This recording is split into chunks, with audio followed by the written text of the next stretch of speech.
দিয়েছে, দুঃখজনক ঘটনা।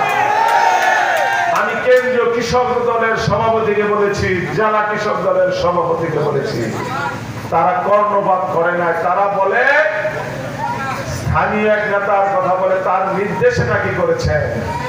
তো যাই হোক, সে কথা বলবো না, আমি বলবো এটা দুঃখজনক।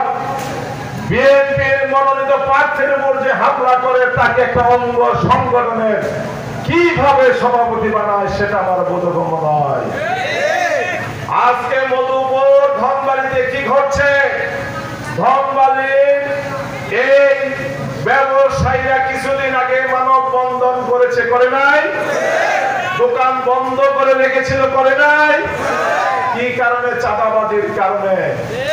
এই কিছুদিন আগে ধনবাড়ির একজন শীর্ষ নেতার ছেলে ঠিকাদারের কাছে কাজ চেয়েছে, স্থানীয় উন্নয়নের কাজ বন্ধ হয়ে গেছে।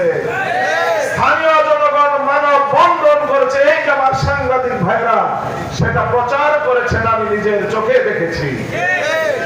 আজকে দলকে ব্যবহার করে তারা চাঁদাবাজি করে, ঠিকাদারকে ভয় দেখায়, ঠিকাদারের কাছে টাকা নেয়, কমিটির ভয় দেখিয়ে আমাদের সাথে যারা আছে তাদেরকে আমাদের থেকে দূরে সরাইতে চায়। নিজের দলের লোকের রক্তপাত করে, কিন্তু কোনো ব্যবস্থা তারা নেয় না। আমি দেখেছি ফেসবুকে চাঁদাবাজির সুস্পষ্ট অভিযোগে ওই যদুনাথপুর ইউনিয়নের একজন নেতাকে বহিষ্কার করেছে। সেই নেতার নামের সাথে আবার একটা উপাধি আছে। আমি বললাম যে এই উপাধি কিভাবে পাইল সে? বললো যে তার নেতা তাকে একদিন বলেছে যে তোমার নাকি সবাই এই নামে ডাকে। এরপরে সে তার নেতা উপাধি দিয়ে একটা খেতাব পেয়েছে। চাঁদাবাজির অভিযোগে তাকে বহিষ্কার করলো। এখনো সে দলের কর্মকাণ্ড চালায়, এখনো একই কাজ করে। তার বহু সাঙ্গবন্ধ আছে এরকম, তার অনুসারী, তার মতো প্রত্যেকটা ইউনিয়নে আছে, তাদের বিরুদ্ধে কোনো ব্যবস্থা নেয় না। অন্যদিকে ভাইঘাটে একটা হত্যাকাণ্ড ঘটেছে, নির্মম হত্যাকাণ্ড। একটা ছেলেকে পিটিয়ে মেরে ফেলেছে। হত্যাকাণ্ডের বিচার চেয়ে হত্যার প্রতিবাদে মিছিল করার অপরাধে ওই ধোবাখালী ইউনিয়ন বিএনপির সভাপতির পদ আমার গেছে। অন্যায়ের প্রতিবাদ করলেও পদ যায়, চাঁদাবাজি করলেও পদ যায়, কিন্তু চাঁদাবাজির পদ যাওয়ার পরে আমার পদ যেন কোন কোন দিকটা ফেরত পায়। আর হত্যাকাণ্ডের বিচার করলে সে, বিচারের দাবি করলে সে আর রাজনীতি করতে পারে। এই দাবি চালাচ্ছে। এই দলের জন্য আমাদের অনেক প্রোগ্রাম আছে, আমরা অনেক জীবনের ঝুঁকি নিয়েছি। দল যেমন তেমন করে চালাইতে দিব না। এই দল সঠিকভাবে চলবে, যেভাবে জিয়াউর রহমান চেয়েছিলেন সেভাবে চলবে, যেভাবে তারেক রহমান চান সেভাবে চলবে ইনশাআল্লাহ। এবং আমরা সেভাবে চালাবো, সেই দিন খুব দূরে নয় ইনশাআল্লাহ। ওই যে কবিতা দিয়ে শুনেছিলাম, লঙ্ঘিত হবে রাত্রি হিসেবে যাত্রীরা হুঁশিয়ার, আমরা প্রায় একেবারে শেষ প্রান্তে চলে এসেছি।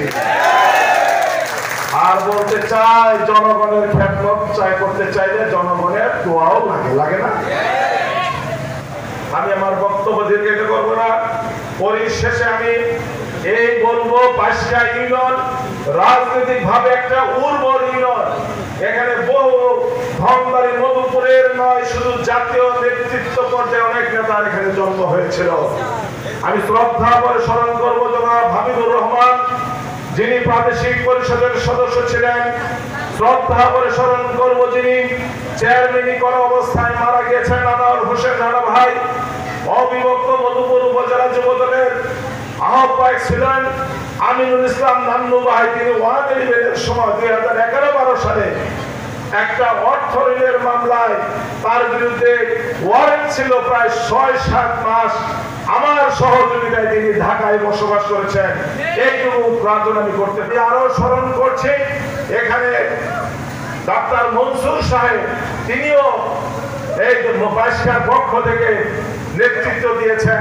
সময় নষ্ট করবো না, সময় নামা বলতে পারলাম না।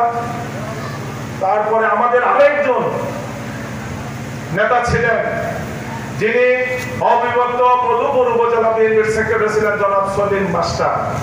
আমি এই নেতাদের বিজয়ী আত্মার মাগফিরাত কামনা করি, তাদের প্রতি শ্রদ্ধা জানিয়ে আপনারা এই দুর্যোগপূর্ণ আবহাওয়ার ভিতরেও আপনারা এখানে উপস্থিত হয়ে সবাইকে সাফল্যমণ্ডিত করলেন। এটা একটা ইতিহাস হয়ে থাকলো। ইনশাআল্লাহ এইখানে আপনারা যে একাত্মতা দেখালেন, যে শক্তিশালী মনোভাব দেখালেন, ইনশাআল্লাহ আমি এটাকে পুঁজি করে আপনাদের সন্তান, স্থানীয় সন্তান মোহাম্মদ আলীর পক্ষে মনোনয়ন নিয়ে এসে আপনাদের মনের আশা পূরণ করব।